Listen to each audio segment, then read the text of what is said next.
идем сейчас по священной земле, очень значимой для истории Абхазии, Накопии, которая перетерпела самые значимые, важные события. Как абазинам вспомнить свою самоидентичность? Как воссоединиться одному народу, который сегодня разделен на две части? Вы знаете, абазины сейчас самоидентичные, они понимают много и глубоко понимают. Именно те из них, кто глубоко мыслить и понимает, достаточно его сюда поднять, на Накопийскую крепость, и он поймет глубину вот этого понимания.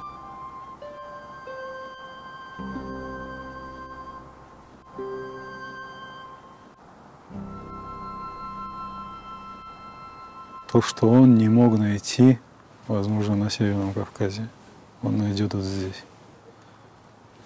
Не могли бы вы немного рассказать о себе? Я родился на Северном Кавказе. Сейчас это называется Карачаево-Черкесская республика. Раньше она входила в Ставропольский край. Родился в Адыгехабрском районе, в ауле Старокувинском. Аул Старокувинский сам, они выходцы из Абхазии, из высокогорного селения Псху. О селении Псху фактически я ничего и не знал ни в юности, ни когда-либо. Первый раз я о ней услышал, когда в Абхазии началась война в 92-93 годах. Наши отцы, наши деды начали говорить, что на нашей исторической родине началась война. Я, конечно же, был немного шокирован, потому что мне тогда было 13 лет, я знал, я думал, что моя родина есть Старокувинский, там, где я родился. Оказывается, есть еще и вторая, то есть главная родина моя. Это Абхазия, селение Псху. Ну ладно, время прошло, я попал на флот служить. Знаете, когда я начал говорить, какой я национальности, я говорил, отвечал, я абазин, я абазин. Никто вообще не знал такой нации. С кем бы я ни встречался, будь то офицеры или же просто рядовые ребята, никто о такой национальности даже не слышал никогда. Тогда я начал говорить, я абхаз. Я абхаз. Абхаз? Тогда понятно. И вот тогда у меня начало просыпаться самосознание. Я начал задавать себе вопрос, кто я такой, если обо мне никто не знает, имея в виду о моем народе. Даже абхазов не столько много людей знало, даже про абхазов. Я начал задавать себе вопрос, кто я такой, откуда я родом, как донести до людей, чтобы они знали, кто ты, какая у тебя культура и так далее. Я начал интересоваться историей. Все, что можно было узнать про мой род, про мою фамилию, про мое селение, я узнал, будучи уже на Северном Кавказе. Это, знаете, как когда идете к истокам, вы ищете начало всего. И вот это начало, вот эти истоки привели меня в Абхазию, на мою историческую родину. Там, на Северном Кавказе, зная вот эту всю глубину истории, корней своих, я бы не смог бы там жить, не видя Абхазию, не чувствуя ее, или же не отдавая всего себя моей исторической родине. Абазины — это абхазы? Абазины — это абхазы. Это выходцы из Абхазии, это абхазы. В Абхазском царстве, где в летописях, средневековых летописях, всех нас назвали абхазами. Я один простой вопрос задал одному абазину. Я говорю, когда в Абхазию заезжаешь, что ты чувствуешь, говорю. Он говорит, я приезжаю домой, говорит. Я чувствую, что это мой дом, говорит. Я говорю, хорошо. А когда, говорю, на Накопийской крепости, говорю, развивается абазский флаг, говорю, знамя, говорю, Абхазского царства.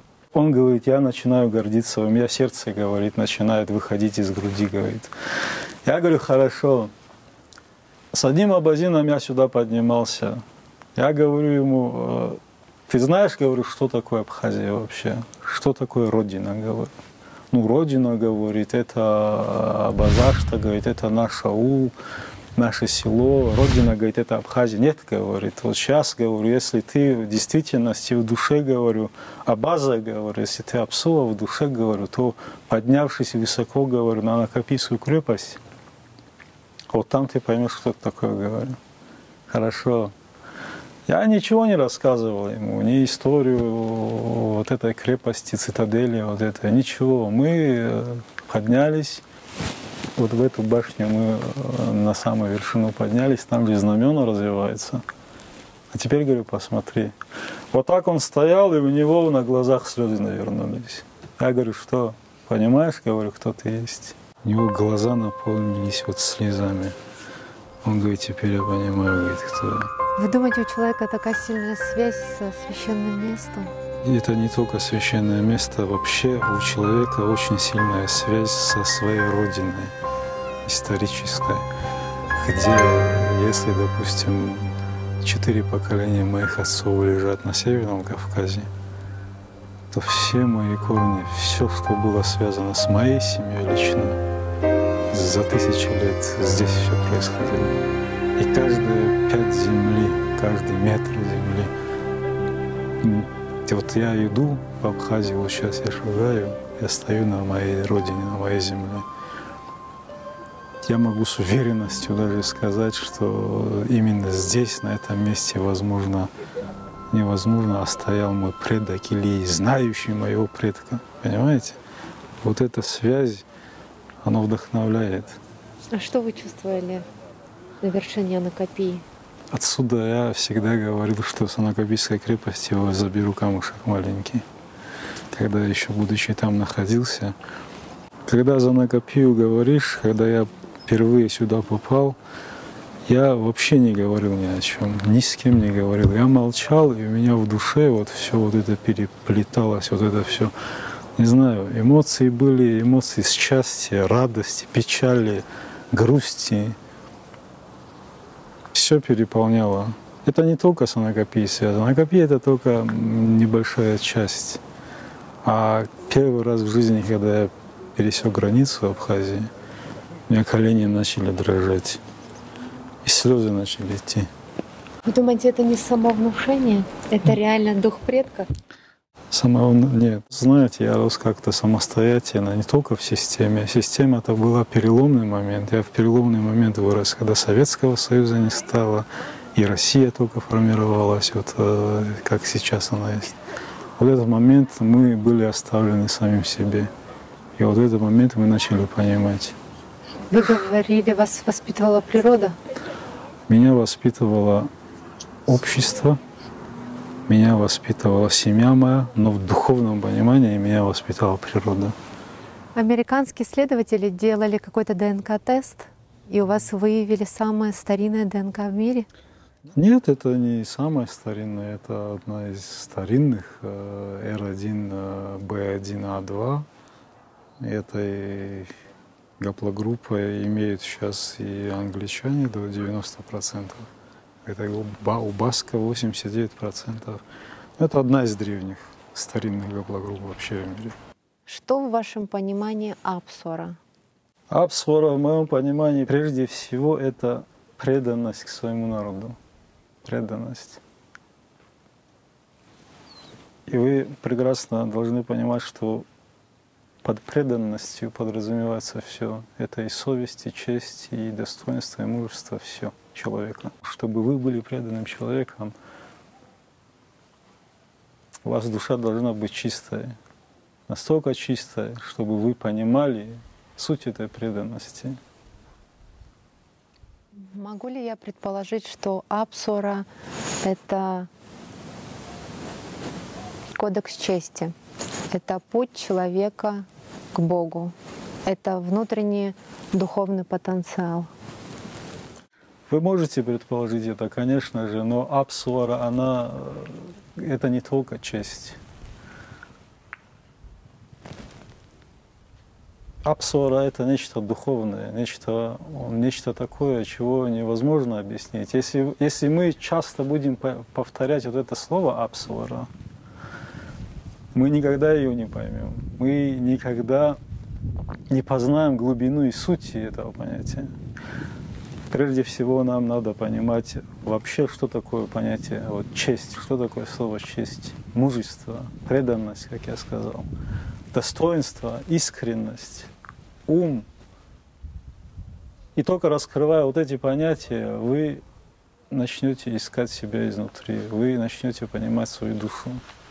Если вы спросите у человека, что такое апсвара, и он ответит вам одними или двумя словами, то я, наверное, голову на отсечение дам. Если он глубоко духовный человек, и он ответит вам двумя словами или одним словом, я в такую апсвару не верю. Говорят, об апсвара стоит не говорить, а жить по апсвара. Точно, даже я сейчас разговариваю об апсвара, мне немного неудобно, потому что апсвара нужно показывать, а не говорить о нем постоянно. Мужчина, в кавычках назовем его так, он хвастается теми или иными, я не знаю, поступками, которые он сделал. Даже если бы я высоко в горах, в лесу встретил бы медведя и один на один сразился бы с ним и убил бы его, был бы свидетелем этого боя я, медведь и Всевышний. Все. Я не мог об этом никому поведать. Это мое было бы. Все, что бы ты ни делал, говорят, ты делаешь для себя, а не ради кого-то или ради чего-либо. Нету такого понятия «я сделал ради него», «я сделал для него». Все вы делаете для себя. Если вот это будет у вас наиглавнейшим понятием в жизни, то вы начнете понимать, ради чего пришли на эту землю. У вас была школа апсвара в Карачаево-Черкесии. Да. И сейчас у вас есть передача, где вы рассказываете о моральных ценностях, о терпимости, преподносите мужественность в определенных формах. Как можно, не говоря об апсвара, обучать? Говоря об апсвара, я имел в виду громогласно, знаете, в повседневной жизни, когда люди вот общаются, встречаются, они говорят, вот апсвара, апсвара, апсвара, апсвара. Зачем ты говоришь об апсвара, когда можно сказать о каких-либо конкретных поступках того человека, который сделал это? Кстати, нельзя говорить о поступках человека, когда он присутствует. Если ты хочешь сказать хорошее что-либо о человеке, если ты хочешь поднять за него слово, то сказать говори без него, иначе вы смущаете его личность. То, что я говорю сейчас по телевизору, на экране выступаю, это всего лишь мои слова, это всего лишь я передаю информацию, но это не значит, что вот я говорю вам вот это, значит я конкретный, вот какой есть мужчина достойный. Нет, это мои слова только. Мои слова должны подкрепляться моими действиями. Эти действия, поступки мои в дальнейшем, дай Бог, увидит Абхазия. Что может уничтожить духовный потенциал, хвастовство, громогласность, нетерпимость, различные пороки? Это все идет в противодействие апсвара. Духовную суть нашего народа, нашу порядочность может уничтожить только безразличие. Наши предки, наши отцы, наши предшественники не были безразличными к кому-либо. Не только к кому-либо, к самой природе не были безразличными. Они относились бережно, как к человеку, так и к самой природе. Безразличие нас погубит. Безразличие. Скажите, за безразличием не скрывается ли капитализм, желание обладать материальными ценностями, которые пропагандируются сегодня практически везде, начиная с одного из самых главных врагов человечества, на мой взгляд, телевизора, заканчивая интернетом. И порой складывается ощущение, что это делается даже умышленно, чтобы уничтожить какую-либо культуру. Под безразличием в первую очередь понимается гордыня. Если я, например, к примеру, еду в автобусе, я сижу такой красивый весь, я начинаю сам за себя думать, о, я лучше всех, я красивее всех, я сильнее всех, у меня больше всех денег.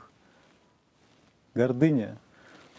Человек, он имеет такую натуру, любой человек фактически без княжества, он князь. Он хочет себя так чувствовать. Без княжества он князь? Да. Все перевернулось. Под пониманием лучшее понимается иметь дорогой автомобиль, красиво одеваться, дорогие вещи носить, я не знаю, жениться на красивой жене, там, на девушке, я не знаю. Иметь все такое, чтобы за тебя говорили. Главное, чтобы за тебя говорили. Вот имя твое было на устах у многих людей. А для этого люди все, что угодно делают, лишь бы стать богатыми. Через все переходят. Знаменитыми, богатыми. Да. Они готовы, чтобы над ними смеялись, не уважали, но лишь бы им платили. Совершенно, к сожалению, сейчас до совести, до чести очень далеко стало. Если вы увидите человека, который обронил кошелек, и в этом кошельке лежит там вот такая пачка денег, разве вы окликнете его? Дорогой, вы уронили. Немногие окликнут. Конечно. И все. А возможно ли это, что произошла некая уловка? Живи сегодняшним днем, потребляй максимально, не отдавая ничего взамен. Планку делают состоятельные, имеющие люди, властные люди. И за этой планкой мы все гонимся. Но это нереально. И пока мы за этой планкой, мы вот за этой высотой гонимся, мы все вокруг теряем. И друзей, и близких, и совесть, и честь, и все что угодно. Это не сегодня началось. Человеческая натура, века, цивилизации, тысячелетия, она такая была. Просто в данной ситуации, в наше время, информационно очень развит вот этот мир. Поэтому люди больше хотят, больше желают. Знаете, как один фильм назывался? Книга Илая. Ядерная война случилась, все человечество не стало, и там за один ботинок друг друга убивали. Свидетели вот этой катастрофы, его спрашивают, девочка молодая, а что случилось? Почему вот так стало, говорит? А он ей ответил, у людей, говорит, было слишком много того, что нужно было, говорит. Возможно ли остановить этот негативный информационный поток каким-либо образом, чтобы человечество и молодежь не портились, чтобы не брали пример с людей, которые пропагандируют антинравственные законы поведения, показывают, что все продается и покупается. Возможно ли в сегодняшний день, когда создаются роботы и машины без водителей и приезжают за клиентами, возможно ли в этот день остановить на мгновение мир и сказать: оглянитесь вокруг, это все лжеценности, истинное богатство в другом. И как это донести до юных людей? Я на ваш вопрос отвечу вопросом. С каких людей вы в своей жизни встречали, которые не врали вам никогда? С каких людей вы встречали в своей жизни людей, которые жили по правде, только правду и говорили вам? Это невозможно остановить. Но, как говорится, растет тот волк, которого ты кормишь. К сожалению, мы уже не волка откормили. Мы откормили вообще целое чудовище уже. И вот эту ложь, которую нам натягивают на наши души, ее не остановишь. Вы думаете? Да, я думаю. Я думаю, если, грубо говоря, не сказать такого, как во времена Ноя потоп какой-то случился, и как-то люди обновились, только так, а так эту ложь не остановить. Или же, к сожалению, большой войной какой-либо. Человек, как один раз Солженицын сказал, вы понимаете, говорит, человек, чтобы понял, кто он такой, свою духовность понял, он, говорит, должен пройти через некие испытания в своей жизни. И ему журналист задает такой вопрос. И что, говорит, человек сам, говорит, должен кидать на эти испытания себя, говорит, ну, допустим, которые вы прошли. Нет, говорит, без разницы, есть большое, есть малое испытание. Вы должны видеть и чувствовать людей, которые прошли через какие-то страшные испытания в своей жизни. Вы должны их понимать. Вы должны это понимать так, как будто бы это через вас прошло. понимаете? Это как вы сидите в кинотеатре и смотрите какой-либо хороший фильм, и у вас или же эмоции проявляются, или слезы появляются на глазах, или еще что-то. Понимаете? Вот это мгновение вы должны запоминать на всю жизнь. Они запоминают этот момент, с кинотеатра выходят, через полчаса забывают об этом. Все-таки вы сами себе противоречите. Давайте. Первое, на что я обратила внимание, это то, что вы говорите, это практически невозможно остановить. Но при всем при этом вы тратите каждый день свое время, обучая Апсуара примером своим и объясняя, как нужно проявлять себя. Получается, если бы вы считали, что мир обречен или спасет его исключительно потоп или апокалипсис, вы бы не делали то, что делаете. Понимаете, здесь не идет речь вообще о всем мире, обо всем мире, о человечестве в общем. Понимаете, даже если человека не обучать вообще ничему, вообще вот выкинуть его в необитаемый остров большой, там какую-то группу, я не знаю, через 200-300 лет придете, понимаете, вот эта духовность, вот эта искренность, эта чистота, оно сидит в каждом внутри. Так стоит его развивать? Оно проявляется, оно выходит. Но, к сожалению, как бы вы ни старались, что бы вы ни делали, какие бы институты, школы вы бы ни открывали, это не изменит весь мир. Но это сохранит вот это малое, что есть. Оно сохранит. И вот то, что вот это малое, оно пройдет еще многие века вперед. Может быть, тогда уже мир изменится, и 300 человек подойдут к одному старцу и скажут: отец наш, как это было, как нам делать? И он вот это все расскажет. Считаете ли вы, что Апсура может обладать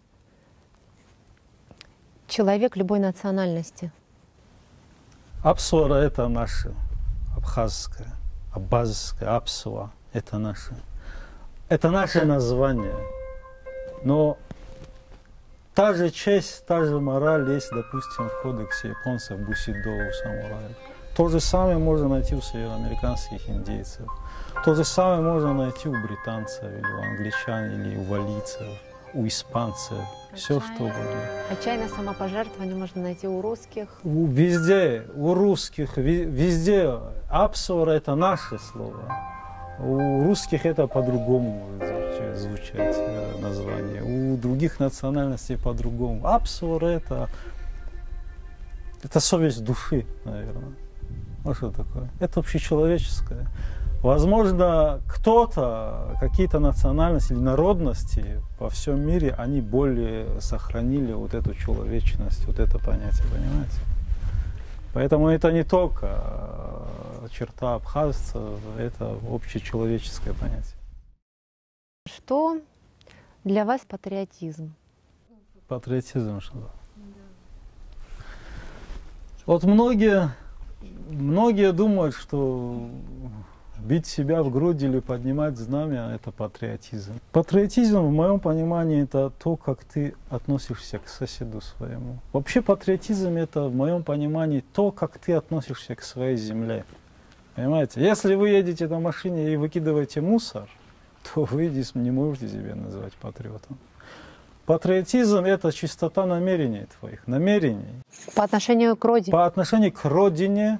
Родина — это не только земля. Родина — это твой народ.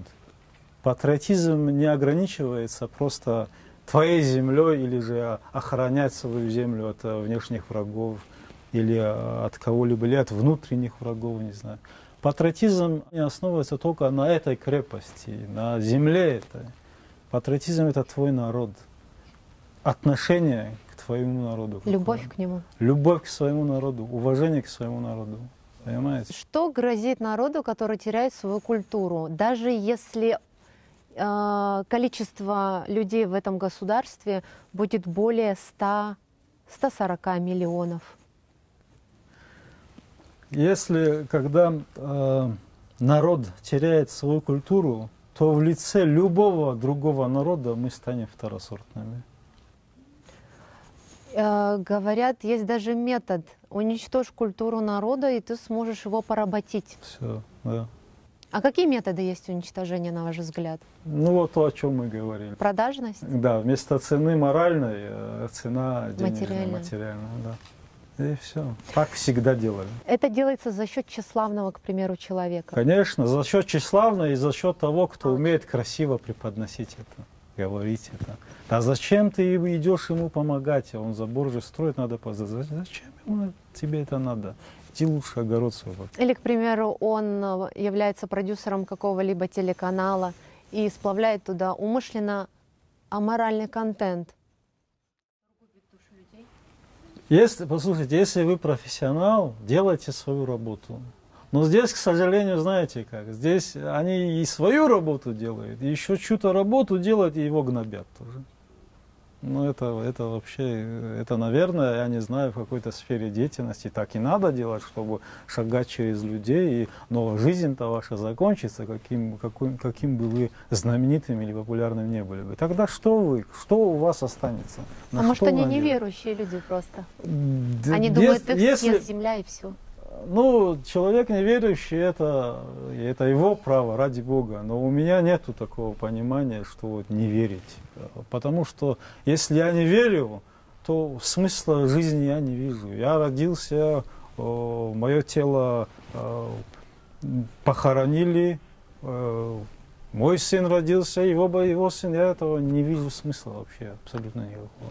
Вы могли бы объяснить, почему некоторые люди начинают злиться, когда видят, что кто-то вершит благое? Я же, вот то, о чем я говорил, у каждого человека внутри вот эта искорка есть совести. Когда он видит, что человек благое делает, он начинает злиться, что он не в состоянии это сделать, понимаете? Не то, что он прям к этому стремится сделать благое. Нет, если я плохой, если руки мои по локоть в грязи, то этими руками я всех должен в грязи разукрасить, понимаете? Как нужно воспитывать ребенка? Некоторые люди считают, что если они не обладают воспитанием, они могут вложить это в дитя. Не является ли это заблуждением? Если человек сам по себе не воспитан, он вложит ровно столько же, сколько в нем есть самом, но еще хуже станет ребенок. Встречный вопрос. Но есть же дети лучше своих родителей. О, говорят, у такого человека родился такой ребенок. Это генетика играет роль, да, и со стороны того, что он видит и понимает. Понимаете, то, что понимает человек, ребенок, уже или юноша в зрелом возрасте, это не только воспитание от родителей, отца или матери. Это то, как он ощущал и понимал этот мир. Понимаете, я, к слову говорю, грубо говоря, будучи глубоко духовным человеком, если я, допустим, женюсь на девушке, которая не мыслит вот так же, допустим, не прям как я, в этом направлении, то у нас дети могут родиться другие, понимаете? Они могут стать и хуже, и лучше. Я не знаю, это так рисковать нельзя. Подбирайте своих спутников по своему образу и мышлению, какой у вас есть. Единственное, там дело может быть во вкусах, красный, черный, цветах и так далее, но общее у вас должно быть одно. А как сделать, если, допустим, спутнику нравится юная дева, а родители... Я не совсем понял. Если девушка, допустим, доброго нрава, ну, к примеру, отец ее противоположность или мать, это тоже риск? Или все-таки стоит?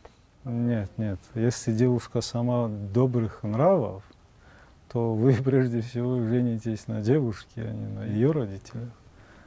То вы обязательно должны на ней жениться. Но вы не должны забывать о ее родителях. Понимаете? Потому что это родительское может проявиться в каком-то этапе. Вы должны быть внимательны и контролировать это. Скажите, пожалуйста, как в современном мире, почему-то многие считают это отсталым, вчерашним днем, почему стоит сохранять себя духовно, телесно, не растрачивать, не распыляться на различные тела? Разве это старомодно быть более чистым, более искренним, не уничтожать в первую очередь те эмоции, с которыми рождается человек? И я просто считаю, что в этом мире мне интересно и ваше мнение. Люди должны обладать, как мужчины, так и женщины, равными правами. Но равными правами не то, что все можно. Скорее, больше нельзя, не стоит, чтобы они это сохранили до брака. Как вы считаете? За равноправие, конечно же, равноправие люди не так понимают. Да, вообще. не так. Равноправие это знаете что? Равноправие прежде всего это уважение друг к другу и любовь. Вот это есть равноправие. И не путать женское дело от мужского. Все. А когда вот это все перепутается, никакого равноправия не будет. Или женщина начнет руководить семьей, или мужчина начнет бить свою жену. Но как юноше ухаживать за девушкой? Прежде всего, мужчина, юноша, должен понимать, что у него есть брат, у нее есть отец. На их место он должен себя ставить. И вот если он в действительности поставит себя на их место, как брата или же как отца, эту девушку он никогда в жизни не обидит или не оскорбит. И будет конкретно к ней относиться так, как это дозволено. Понимаете?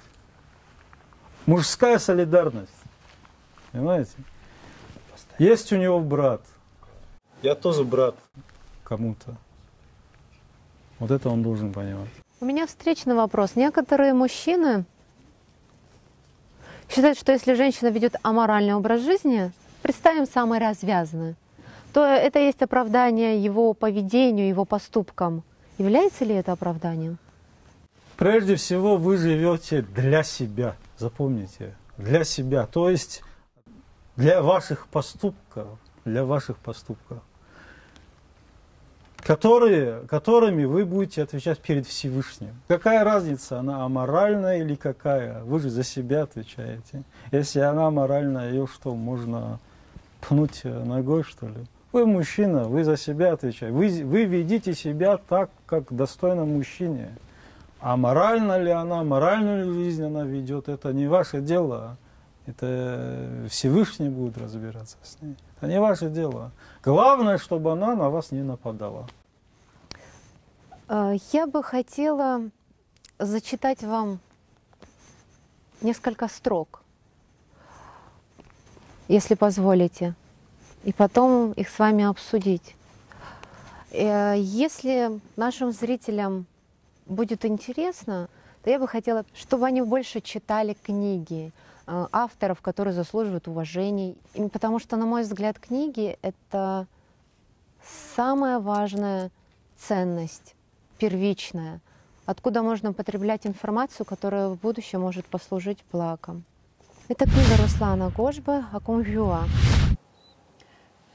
Часто нам приходилось слышать, что многие абхазы, ознакомившись внимательно с Евангелием, Кораном, Библией, Торой, учениями Востока, удивлялись, как близки все эти учения Апсуара, и находили много общего с общекавказскими представлениями о морали человеческой и этикетом. В связи с этим очень интересно сообщение Гурама Гумба, что после научных разработок всевозможных проектов, готовящихся к Конституции Европейского Союза, было принято решение взять за основу свод законов, базирующихся на обычаях и традициях именно кавказских, северокавказских народов.